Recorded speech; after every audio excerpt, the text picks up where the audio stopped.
नमस्कार दोस्तों, मैं जय आप सभी लोगों का स्वागत करती हूँ history true stories YouTube channel में। आप सभी देशवासियों को गणेश चतुर्थी की हार्दिक शुभकामनाएं। भाद्रपद महीने के शुक्ल पक्ष की चतुर्थी गणेश चतुर्थी कहलाती है। माना जाता है कि इस दिन श्री गणेश जी का जन्म या प्राकट्य हुआ था, लेकिन पुराणों में श्री गणेश जी के जन्म के कई अलग अलग विवरण मिलते हैं। अब मैं आपको विस्तार से बताती हूँ।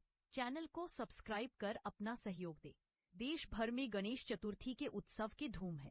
जगह जगह पंडाल में गणपति विराजमान है और उनकी पूजा की जा रही है। मोदक का प्रसाद बंट रहा है। उत्तर भारतीय आरती शैली से अलग मराठी भाषा की उनकी प्रसिद्ध प्रचलित आरती जय देव हर ओर गुंजायमान है। ढोल ताशे बज रहे हैं। घरों में भी गणपति बैठे हैं और चतुर्थी का यह दिवस जो 20 साल पहले तक उत्तर भारतीय महिलाओं के लिए एक सामान्य व्रत की ही तरह हुआ करता था, अब पूरी तरह एक आयोजन में बदल चुका है।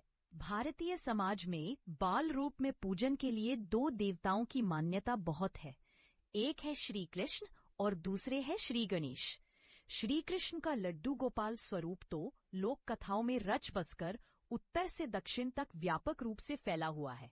जहां उत्तर में वह यशोदा नंदन, बाल गोपाल, लड्डू गोपाल, माखन चोर आदि है, तो वहीं दक्षिण में वह गुरुवायूर अप्पन स्वामी है, जिनकी बाल रूप में ही पूजा की जाती है।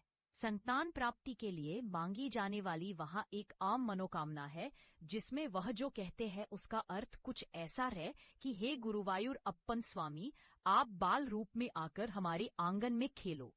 राजधानी दिल्ली के दिल में मौजूद श्री उत्तरा गुरुवायूर अप्पन मंदिर, जो केरल के त्रिशूर जिले के असल मंदिर की प्रतिकृति है, में आने वाले दक्षिण भारतीय समुदाय के लोग अक्सर ऐसी कामना करते बिक सकते हैं। मंदिर के सेवायत भी इसकी पुष्टि करते हैं। इसी मंदिर की एक दिशा में श्री गणेश भी विराजमान है, लेकिन उनका स्वरूप भी बालक का ही है।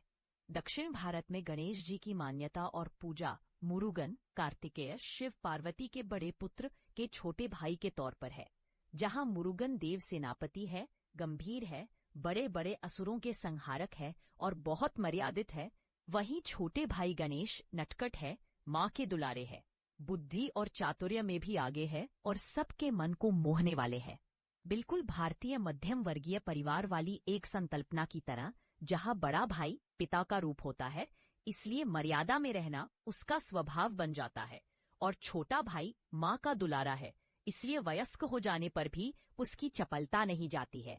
बलराम और श्री कृष्ण, कार्तिकेय और श्री गणेश इसी तरह के भाइयों वाले जोड़े हैं। संतान की इच्छा रखने वाले श्रद्धालु मुरुगन से भी उनके छोटे भाई की सी चपलता वाली संतान की मनोकामना मांग लेते हैं। फिर चतुर्थी पर लौटते हैं तो जिस तरह से जन्माष्टमी भगवान श्री कृष्ण के जन्म का उत्सव है, माना जाता है कि गणेश चतुर्थी यानी कि भाद्रपद मास के शुक्ल पक्ष की चतुर्थी भी इसी तरह से गणेश जी के जन्म का उत्सव है।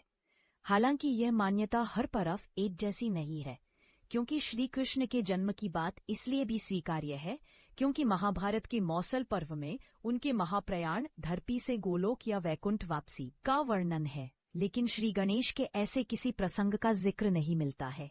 इसलिए उनके अवतार वाले जन्म के बजाय उनके प्राकट्य की कथाएं अधिक मान्य हैं। हालांकि श्री राम और श्री कृष्ण के जन्म को भी भक्त कवियों ने प्राकट्य ही कहा है। संत तुलसीदास ने रामचरितमानस में लिखा है, भय प्रगट कृपाला दीन दयाला। और यही बाबा तुलसी जब मानस में शिव पार्वती के विवाह का वर्णन करते हैं तो बालकांड का 100वां दोहा देखिए, वहां गणेश जी का जिक्र किस तरह से करते हैं।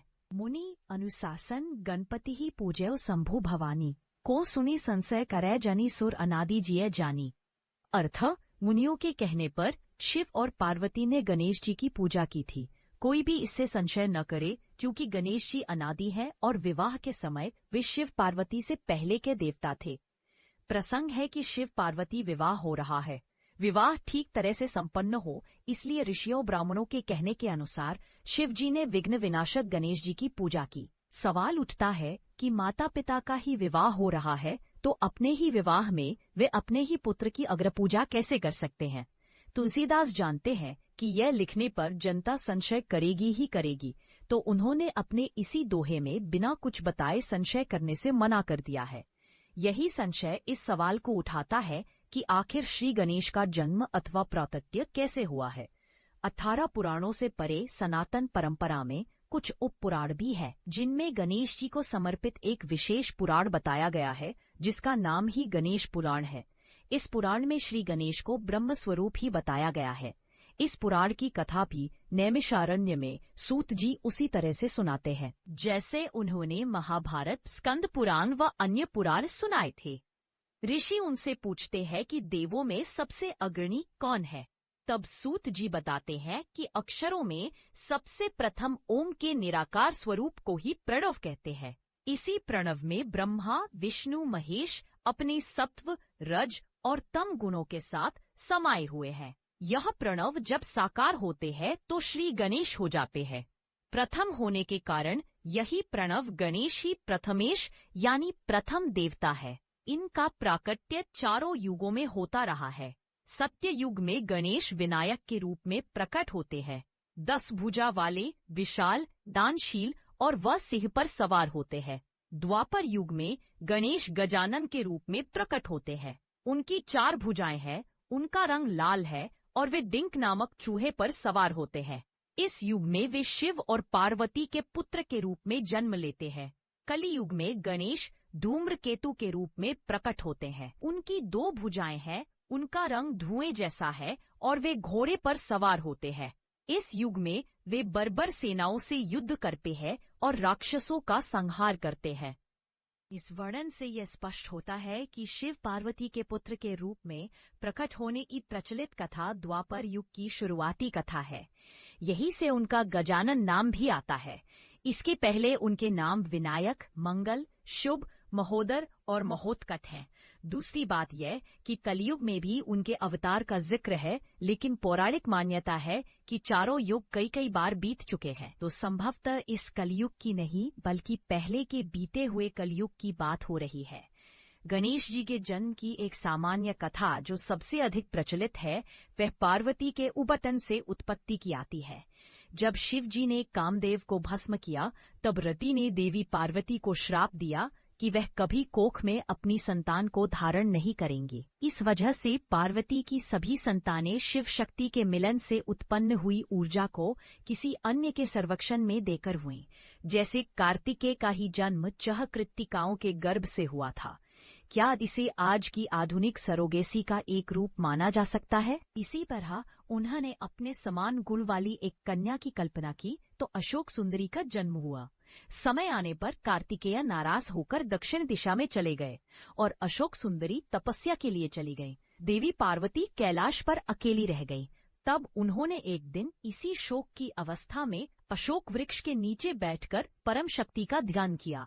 पार्वती ने अपने हाथों में हल्दी का उबटन लगाया हुआ था।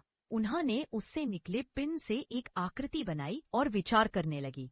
तब इसी पिंड से संसार में शुभता और पवित्रता के पोषक ने बाल रूप में जन्म लिया, या यो कहे कि उनका प्राकट्य हुआ। इस तरह पार्वती प्रसन्न हुई।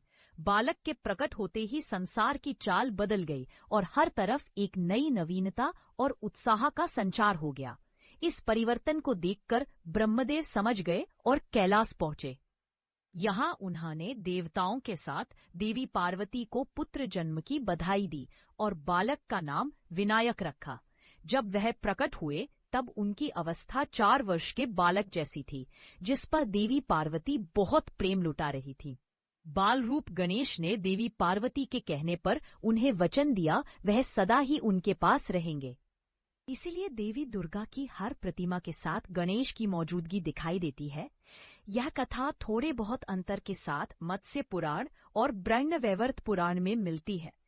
गणेश चालीसा, जो कि भगवान गणेश की पूजा में बहुत प्रचलित है, उसमें भी उनके प्राकट्य की पूरी कथा आती है। इसके अनुसार देवी पार्वती ने प्रकृति की परम सत्ता का बहुत कठिन तप किया। वह संतान सुख चाहती थी। तब ब्रह्मांड नायक गणपति ही द्विज रूप में उनके सामने आए और उन्हें आशीष देकर कहा कि मैं ही आपका पुत्र बनकर आऊंगा और बुद्धि चातुर्य के कारण प्रथम पूज्य कहलाऊंगा।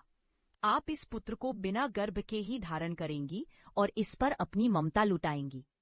इतना कहकर वह द्विज ओझल हो गए और थोड़ी ही देर में एक पालने में रोता हुआ शिशु प्रकट हुआ। इस तरह पार्वती की संतान पाने की इच्छा पूर्ण हुई। एक समय गिरिराज कुमारी पुत्र हेतु तप कीन्हा भारी, भयो यज्ञ जब पूर्ण अनुपा, तब पहुंच्यो तुम धरी द्विज रूपा। अपिथ जादी के गौरी सुखारी, बहुविध सेवा करी तुम्हारी। अति प्रसन्न हवै तुम वर दीन्हा, मातु पुत्र हित जो तप कीन्हा। मिलही पुत्र तुही बुद्धि विशाला, बिना गर्भ धारण यही काला। गणनायक गुण ज्ञान निधाना, पूजित प्रथम रूप भगवाना। अस कही अंतर्धान रूप हवै, पालना पर बालक स्वरूप हवै। बनी शिशु रुदन जबहि तुम ठाना, लखी मुख सुख नहीं गौरी समाना। सकल मगन सुख मंगल गावही, नाभ ते सुरन सुमन वर्षावही। कैसे कटा गणेश जी का सिर? इसी गणेश चालीसा में विनायक के सिर कटने का विवरण भी है, जिसमें कहा गया है कि शनि ने जब उनके शीश को अपनी दृष्टि से देखा तो शनि दोष लगने के कारण उनका शीश कट गया। हुआ ऐसा कि सभी देवता विनायक को देखने और बधाई देने पहुंचे, लेकिन शनि उसे देखने नहीं रहे थे। तब देवी ने कहा कि मेरे पुत्र जन्म पर आप प्रसन्न नहीं है। इस पर शनि ने धीरे से तिरछी नजर से विनायक को देखा और देवी को शुभकामनाएं दी। लेकिन तिरछी नजर के कारण विनायक को वक्र दृष्टि का दोष लग गया। फिर यह मस्तक शिव जी से हुए विवाद में कट गया और तब भगवान विष्णु गजशीश लेकर आए, जिसे शिव जी ने लगाकर बालक विनायक को गणेश नाम दिया। यह कथा गणेश पुराण में भी बड़े विस्तार से आती है।